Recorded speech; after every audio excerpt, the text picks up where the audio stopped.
I'm here with Rupert Read, who is a professor of philosophy at the University of East Anglia, but these philosophical studies have definitely had very concrete applications in his engagement with the environment. So he was a leading spokesperson for the movement we probably all know, Extinction Rebellion, and is now moving on to what we know as, or to what he is talking about as a moderate flank. And I'm here interviewing him. I am Jadzia Tedeschi, and I study psychology in Florence, although I studied in the US for a while and left that world because I felt that my ability to impact, let's say, to really engage with the world was being postponed more and more on this roller coaster and this hamster wheel in which they say, you know, in 3 years you might be able to do something, in 4 years when you get this job you might be able to do something, and it just seemed to never come. So Rupert, I was wondering if we could start off with you explaining what you mean by moderate flank. Well, thanks, Jadzia. I'll do that in just a second. Before I do, I'm just very interested in your personal story as well, because it's got more similarities to mine than might seem to be the case. What you've decided, as I understand it, is that there isn't enough space or opportunity for relatively short-term real-world impact by way of the academic life. And although I've achieved quite a lot of impact, I think, through my academic work, I've also reached the same conclusion, in the sense that I've decided in recent years that that isn't enough. And as well as just been doing kind of part-time activism in my free time, I've made the decision recently to reduce the amount of time I'm spending on academic work, i.e. to basically go half-time in my academic contract, and to devote the rest of my time to this work that we're talking about here. So what is this work? So as you mentioned, I was a spokesperson for Extinction Rebellion for 2 years, probably the best 2 years of my life so far. But in the end came to the conclusion that the work that the radical flank that Extinction Rebellion, and also, of course, Fridays for Future, had been doing, while absolutely vital and while partially successful, had reached a kind of limit in terms of the degree to which it was able to continue to make change. And that what we actually needed was a far larger cohort of people to take advantage of the shifting of the Overton window, of the raising of consciousness that the radical flank had co-created. In other words, that what we need is a mass moderate flank. And let me just say a little bit more about what I mean by that, as you've invited me to. So what I have in mind roughly, and what we're now trying to co-create through the Moderate Flank Incubator that we've now set up. This is a company limited by guarantee that we've set up to try to be a sort of fulcrum for these efforts of inspiring and co-creating this moderate flank, is that what we need is a lot of people really a lot of people, a lot more than the radical flank has been able to mobilize. A lot of people who are not willing necessarily to get arrested, who are not convinced that further radical flank activities are actually going to change a great deal. That what we need is people on the ground, people in workplaces, people in their geographic communities, people in neglected spheres of our civic society. There's been so much work and talk in recent years about sort of green consumerism. There's been obviously quite a lot of effort put into voting and politics as usual. These zones are important, but part of my case is that we have neglected our labor power. We've neglected the power of professions. We've neglected the power actually of businesses for potentially for good. And we also haven't thought deeply enough about how, where we live, if we act together, we can effect profound change by way of what I call the mind bomb of adaptation, of turning to our vulnerability, of understanding that we are in the age of consequences, that it's too late now to prevent the climate emergency. It is here. And that when we start to really focus on working together on our vulnerability and on trying to adapt to what's here and what's coming, that is groundbreaking, that is mind shifting, because of the way that it forces people to recognize that this is really happening, that it's happening now, that we're not talking about 2100 or 2050 or even 2030. We're talking about a vulnerability, a danger that we're in right now. So what we're trying to do is, on the basis of that kind of narrative shift of recognizing that it's actually too late to prevent this crisis, it's too late to prevent dangerous climate change. What we need to do is to, of course, mitigate it and continue to reduce greenhouse gas emissions. What we also need to do is to cope with the devastation, the vulnerability that is here and that is growing year by year. On the basis of that, to seek together to effect large-scale change, initially through, as I say, these neglected zones of our activity and of our society, through large-scale action, not necessarily activism, but action in geographic communities, in workplaces, in professions, in businesses. And that if we do this, and the knock-on effects and the pressure it will start to put on governments, etc., well, it might just be enough, by which I mean enough to, at the very least, soften the blow, and maybe enough even to prevent eco-driven societal collapse, and certainly enough to enable ourselves to look our children and our grandchildren in the eye and say, we did what we could, even if things turn out badly. That is going to be something which I think is increasingly important to people during this decade, realizing that they don't want their descendants to be ashamed of them. You touched on, well, several interesting points, and I wanted to ask you, because the word moderate to some might appear as lukewarm or as passive to some extent, but I feel like what you're trying to say, and it's related because you also wrote an article about a potential problem in the mindset of activism, right? And this urgency which could become panicked and destructive.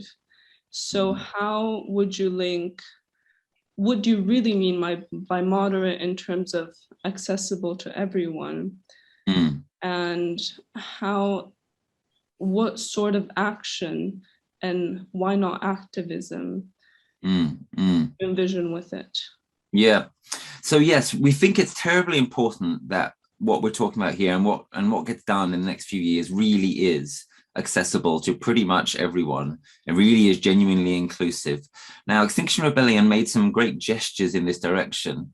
We said in Extinction Rebellion, we're beyond party politics, we're beyond ideology, everybody's welcome. But that wasn't always followed through into reality or action. And I think XR has slipped away, if anything, a bit from that kind of vision in the last year or two.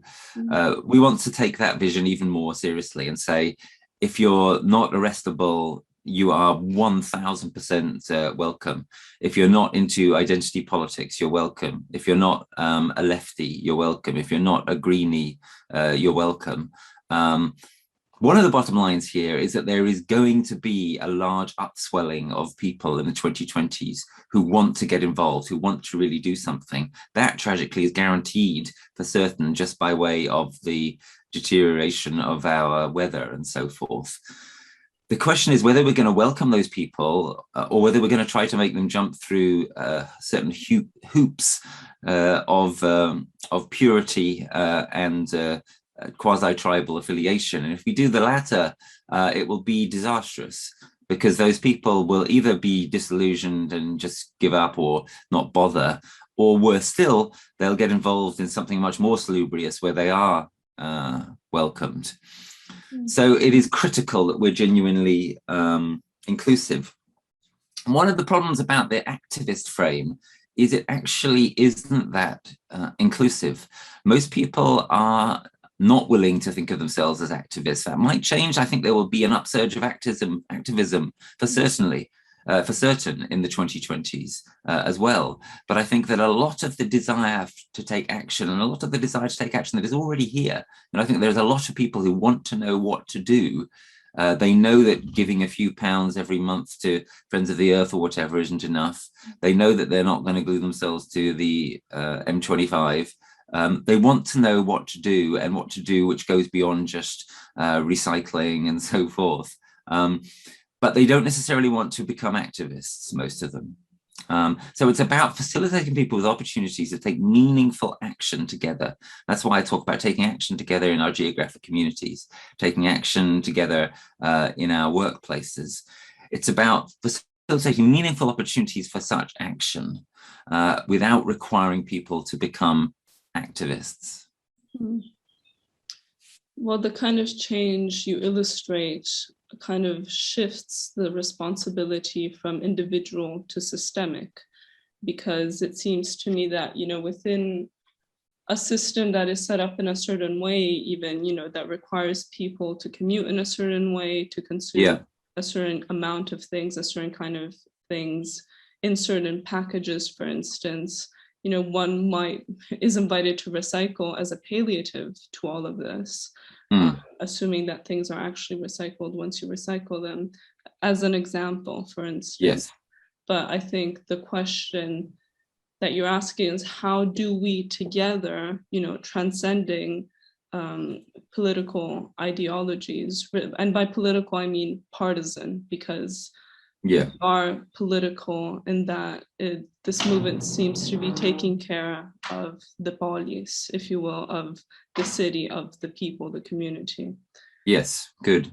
And along these more systemic lines, I wanted to ask you a question about, I mean, obviously questions about capitalism are posed all the time, but I wanted to know your take on, you know, if capitalism is a system based on perpetual growth, is it possible, you know, because I've heard rhetorics around eco-capitalism, and yes, there's a bit of greenwashing, but some people say, oh, if you virtualize value, you know, we can still keep going like this.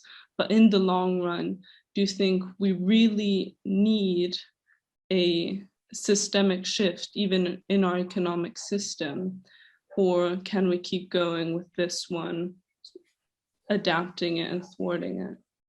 Yeah. So let's start with the issue of system change.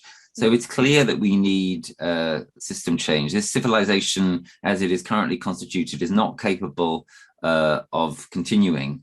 And in this way, the moderate flank is not that moderate, to come back to your question of what about this framing of moderate or radical. You know, the word moderate is used here by reference to relative to the radical flank that we've seen in the last few years. But the aims are not that different. The aims are survival, are flourishing within the context of an austere realism about climate and about the situation. Now turning to the question of what economic form this will take. So I think it is very unlikely that we're going to see a perpetuation for very much longer of capitalist business as usual, because it will terminate itself. But that doesn't necessarily mean that we have to absolutely explicitly aim for the overthrow of capitalism. It seems to me that it's enough in the first instance to aim for outcomes which are desirable and acceptable. So we want a world that is fit for our children to live in. We want to be able to survive ourselves. We need a world that is juster. We've seen in the last few years with the COVID crisis, etc., some of the ways in which a less frenetic world, a more nature-oriented world, a world with less commuting, etc., can be a better world. It's partly about really demanding for and enacting as much as we can without waiting for others to enact it for us. Those kinds of things. So everything is contextualized by the emergency. Everything is contextualized by the unprecedented historic situation that we're in. So it's not as if we go into this with anti-capitalist or leftist prejudices. It's more simply that we observe where we are and what we want and need, and then we draw the relevant conclusions. And the conclusions do seem to point to an absolutely dramatic change in the status quo and in an overturning by one means or another of a great deal of what we understand by the term capitalism. So I think that's my my answer to your question. It's not about being anti-capitalist. It's about taking seriously the nature of the profoundly unusual situation that we're in. Yes, and well, so the most important bit you've touched upon is the need for systemic change, right? Yeah. How the current system is likely to self-terminate itself, to either implode or explode. Yes. And I guess a part of the question is, how do we accompany, this transition and have it be as little catastrophic as possible? And then, yeah. Yes, in terms of, I was also interested in hearing how, because actually the global rhetoric seems to be embracing green values more and more. My institutions, my educational institutions are all for, being green and sustainable, at least, Yes. Apparently, people talk about diversity and inclusion and, there's sustainable development goals that have been mandated by, or at least declared by, some of the most powerful people in the world. And you've written some about that in your experience at Davos, for instance. And why is that insufficient? Because sometimes to me it seems that people utter pretty words or, which remain a bit vague in terms of how they're actually going to be implemented. Yeah. For instance, that of growth, or that Yes.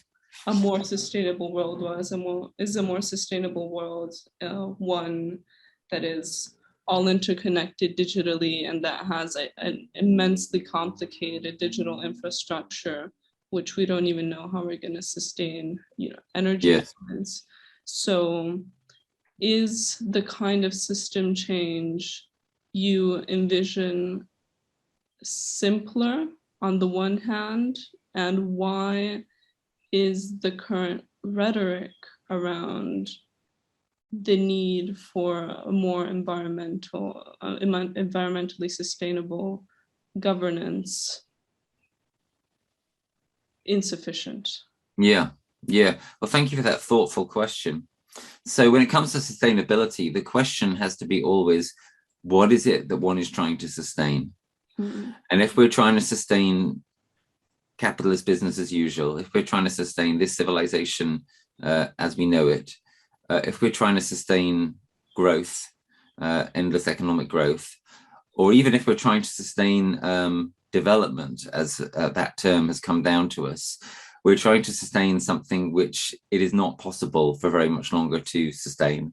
And the longer we try to sustain it, the more damage we do. In terms of development, which is an attractive term and in many ways an attractive notion, it's also a dangerous and problematic one. We ought to remember that the concept of development was coined by the West under President Truman et al. In order to basically say to the rest of the world, you want to be like us, you have to be like us. You have to be open to our markets. We are the telos, we are developed.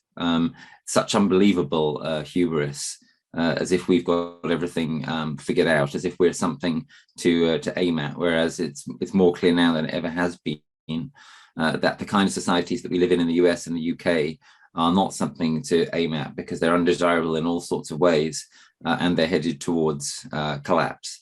And if the rest of the world tries to be just like us, then collapse is without any doubt where we will end up. So sustainable development is not actually a good thing if what it means is simply trying to sustain what has become known as development, which is basically the Western global North model of endless economic growth and industrial expansion.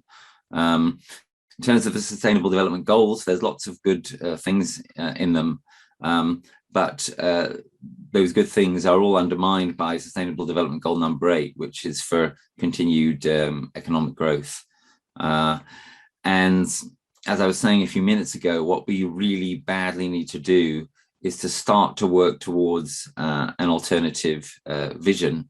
And once again, this is how the so-called moderate flank isn't necessarily that moderate, because we're in a situation now where, in order to be able to carry on, i.e. not collapse, we need to make very dramatic, rapid changes, and we need to adapt to the damage that is here and that is coming.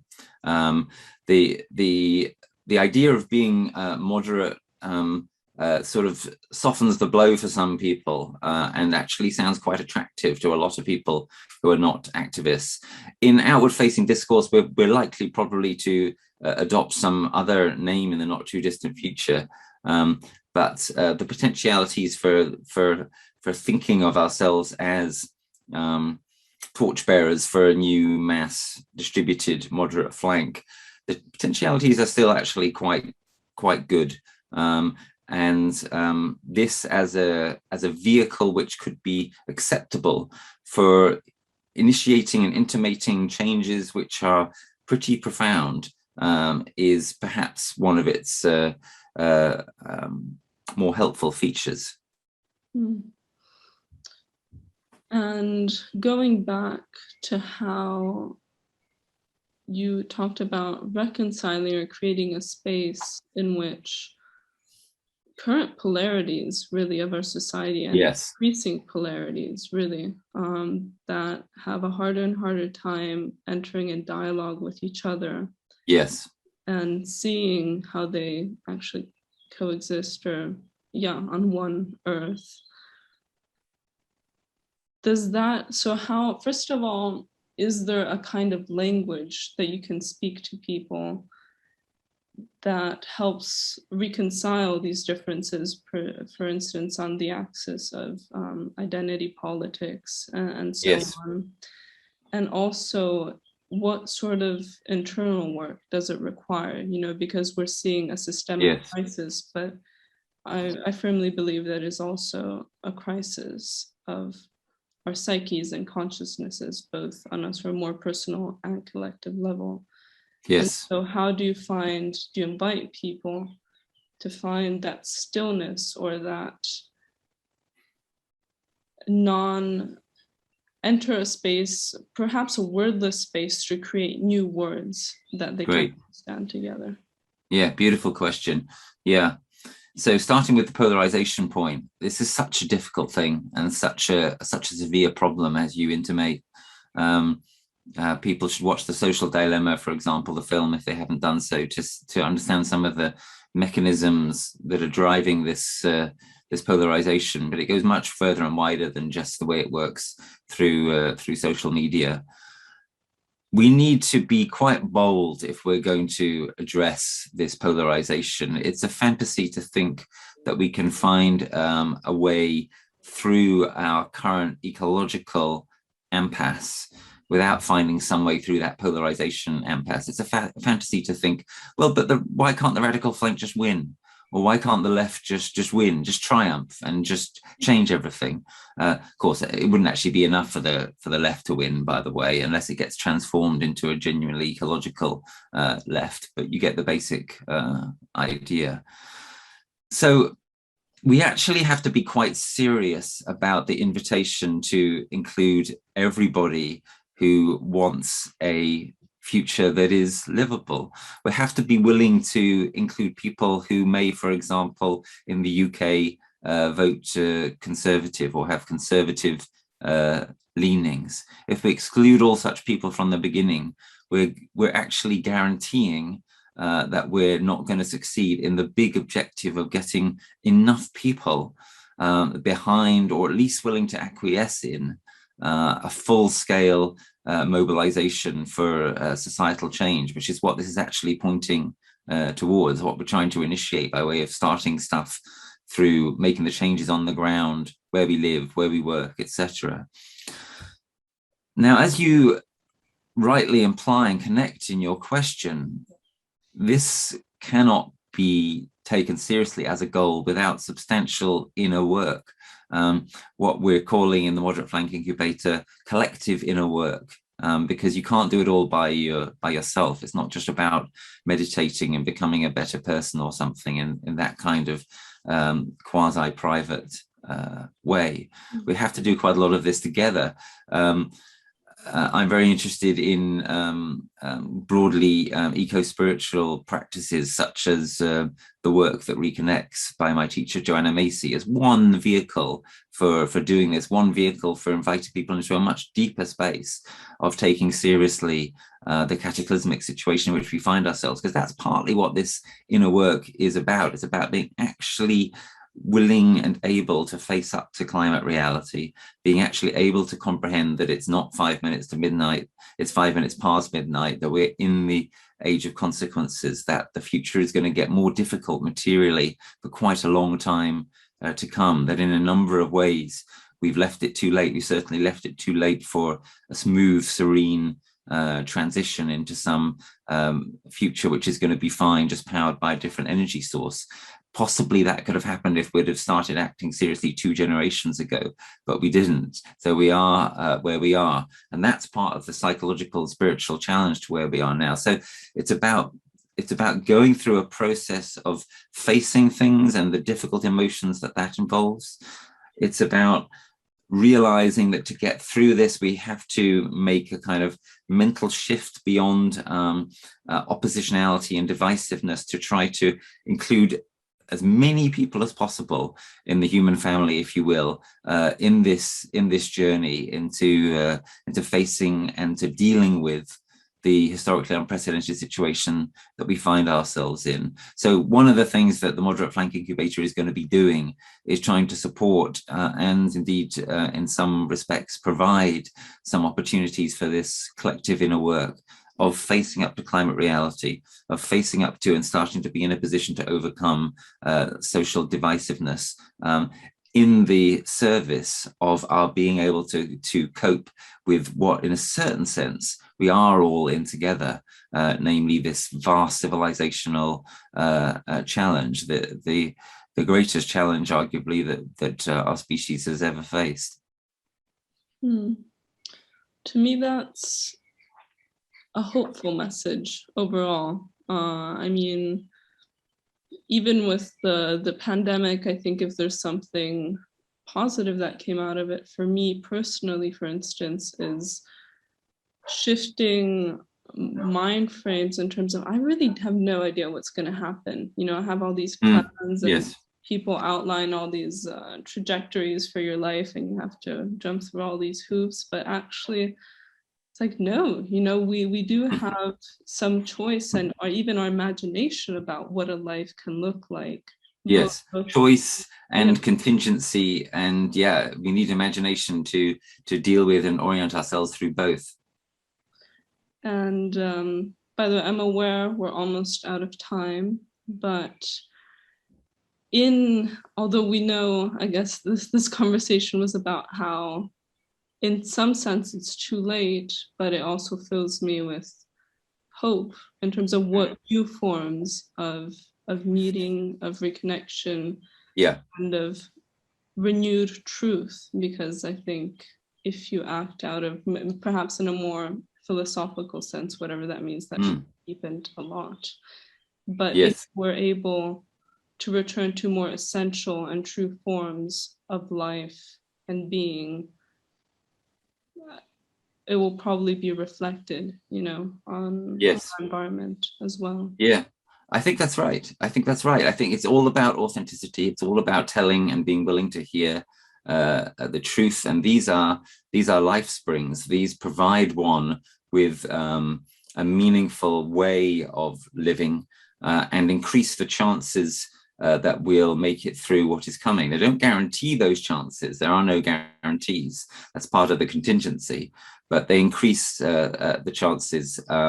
And they're the right way to go, whatever happens. So in both intrinsic terms and instrumental terms, such a kind of truth-based life in terms of facing up to where we are, facing up to what we need to do next, is a win-win. So yeah, you can think about this as a kind of in a kind of philosophical or ethical orientation.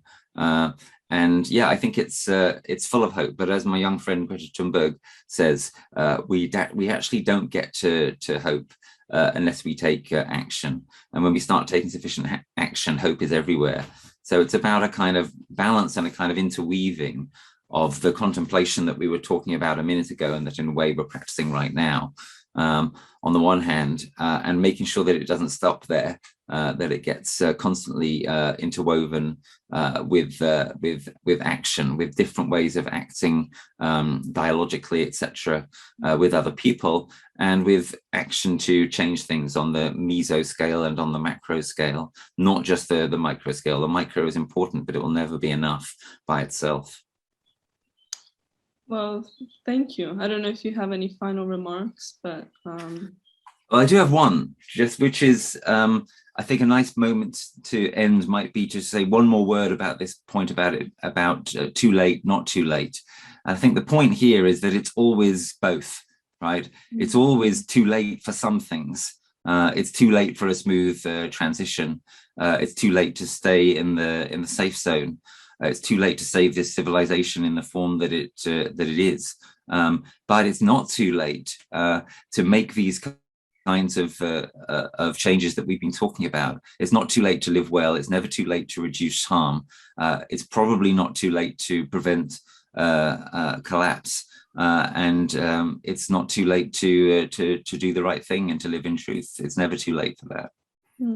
So it sounds to me like the moderate flank is an invitation to get a reality check on the situation and say, totally, now what? Yeah, that's the beginning and the end. Yeah. Okay, well, so thank you, and I hope to continue this conversation. I hope so, Jadzia. Thank you. Yeah, okay. Have a good rest of the day. Cheers.